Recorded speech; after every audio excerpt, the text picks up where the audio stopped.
Ακόμα πιο χαρακτηριστικό είναι το αποτέλεσμα των εκλογών όταν ο Τραμπ διεκδικούσε το χρήσμα απέναντι στην Χίλαρη Κλίντον. Τότε λοιπόν ο Τραμπ κέρδισε τις εκλογές παρότι είχε λάβει λιγότερες συνολικές ψήφους σε όλη τη χώρα. Η Χίλαρη Κλίντον έλαβε το 48% των συνολικών ψήφων, δηλαδή σχεδόν 66 εκατομμύρια, ενώ ο Τραμπ έλαβε το 45,9% των ψήφων, περίπου 3 εκατομμύρια λιγότερες. Κέρδισε τις εκλογές όμως επειδή είχε λάβει τις περισσότερες ψήφους και άρα όλους τους εκλέκτορες στις αμφίροπες πολιτείες.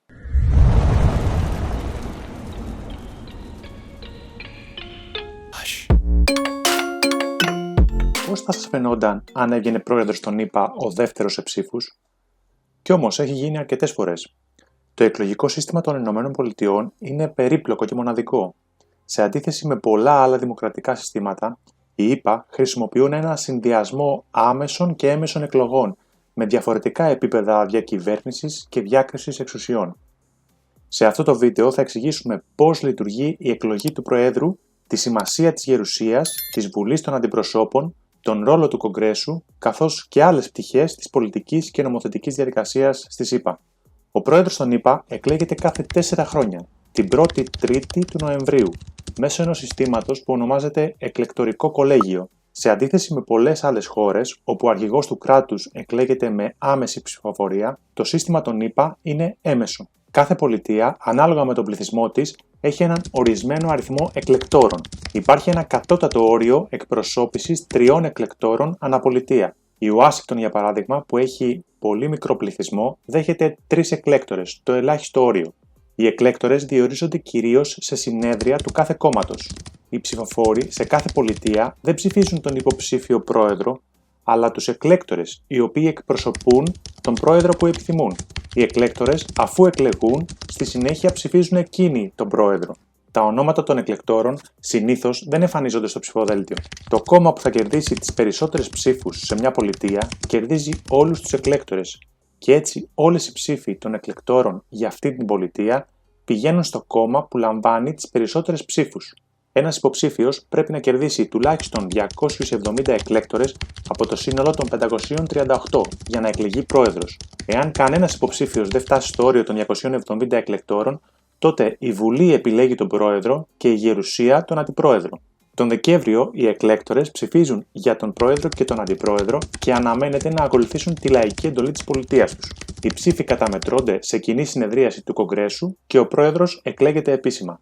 Με το εκλογικό αυτό σύστημα ευνοούνται οι μικρές και αραιοκατοικημένες πολιτείες και υπάρχει διαφορετική βαρύτητα ψήφου μεταξύ μιας πολυπληθούς πολιτείας και μιας με μικρό πληθυσμό. Για παράδειγμα, η Καλιφόρνια εκλέγει 55 εκλέκτορες για 40 εκατομμύρια πληθυσμό, δηλαδή μια αναλογία ένας εκλέκτορας για κάθε 727.000 άτομα.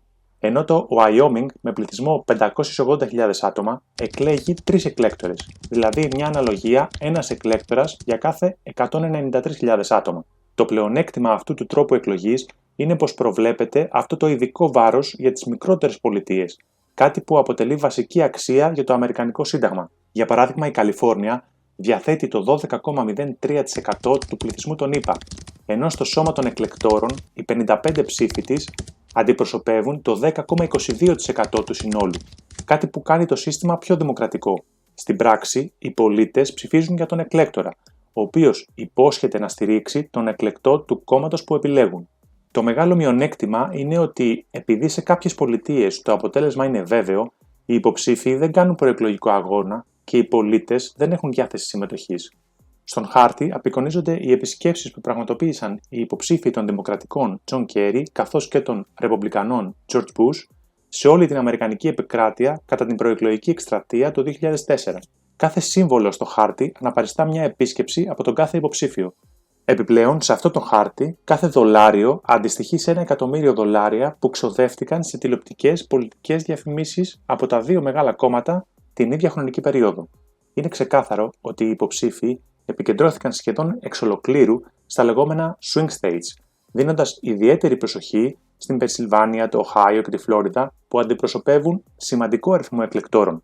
Οι swing states είναι πολιτείες όπου τα αποτελέσματα των εκλογών είναι αβέβαια και οι ψηφοφόροι μπορεί να στηρίξουν είτε τον υποψήφιο των Δημοκρατικών είτε των Ρεπουμπλικάνων. Αυτές οι πολιτείες έχουν καθοριστική σημασία στις προεδρικές εκλογές, καθώς οι υποψήφοι επικεντρώνονται στις πολιτείες αυτές για να κερδίσουν τους εκλέκτορες. Από την άλλη πλευρά, οι υποψήφοι αγνόησαν σχεδόν πλήρως ή επένδυσαν ελάχιστους πόρους σε όλες τις υπόλοιπες πολιτείες. Αυτό το φαινόμενο είναι χαρακτηριστικό των εκλογικών διαδικασιών στη ΣΥΠΑ και προκύπτει από το σύστημα Winner Take All. Ο νικητής τα παίρνει όλα. Βάσει αυτού του συστήματος, η στρατηγική κάθε υποψηφίου δεν επικεντρώνεται στην απόκτηση της λαϊκής ψήφου σε εθνικό επίπεδο, αλλά στη νίκη σε συγκεκριμένες πολιτείες που θα τους εξασφαλίσουν το ελάχιστο απαιτούμενο σύνολο των 270 εκλεκτόρων. Εδώ βλέπουμε τα αποτελέσματα των εκλογών στη ΣΥΠΑ το 2020. Στην Αριζόνα παρατηρούμε ότι ο Biden κέρδισε με πολύ μικρή διαφορά, μόλις 11.000 ψήφοι, σε σύνολο σχεδόν 3,5 εκατομμύριων ψηφοφόρων. Είναι χαρακτηριστικό ότι κανένας υποψήφιος δεν πέρασε το φράγμα του 50%. Παρ' όλα αυτά, ο Biden πήρε τους 11 εκλέκτορες που προβλέπονται για αυτήν την πολιτεία. Κάτι αντίστοιχο συνέβη και στο Wisconsin, όπου ο Biden με ελάχιστη διαφορά και χωρίς να περάσει το 50% των ψήφων, κέρδισε τους 10 εκλέκτορες της πολιτείας. Το ίδιο ακριβώς και στην Georgia. Βλέπουμε λοιπόν τη σημασία που έχουν οι swing states για το τελικό αποτέλεσμα. Ακόμα πιο χαρακτηριστικό είναι το αποτέλεσμα των εκλογών όταν ο Τραμπ διεκδικούσε το χρήσμα απέναντι στην Hillary Clinton. Τότε λοιπόν ο Τραμπ κέρδισε τις εκλογές παρότι είχε λάβει λιγότερες συνολικές ψήφους σε όλη τη χώρα. Η Hillary Clinton έλαβε το 48% των συνολικών ψήφων, δηλαδή σχεδόν 66 εκατομμύρια, ενώ ο Τραμπ έλαβε το 45,9% των ψήφων, περίπου 3 εκατομμύρια λιγότερες. Κέρδισε τις εκλογές όμως επειδή είχε λάβει τις περισσότερες ψήφους και άρα όλους τους εκλέκτορες στις αμφίροπες πολιτείες. Αυτό ήταν το βίντεο για σήμερα. Αν σας άρεσε, μην ξεχάσετε να πατήσετε ένα like και να μου γράψετε αν θέλετε στα σχόλια θέματα για ένα επόμενο βίντεο. Θα βοηθούσε πολύ αν κάνετε μια εγγραφή στο κανάλι. Αν σας ενδιαφέρει το θέμα, δείτε ένα από τα προτινόμενα βίντεο στη συνέχεια. Τα λέμε στο επόμενο.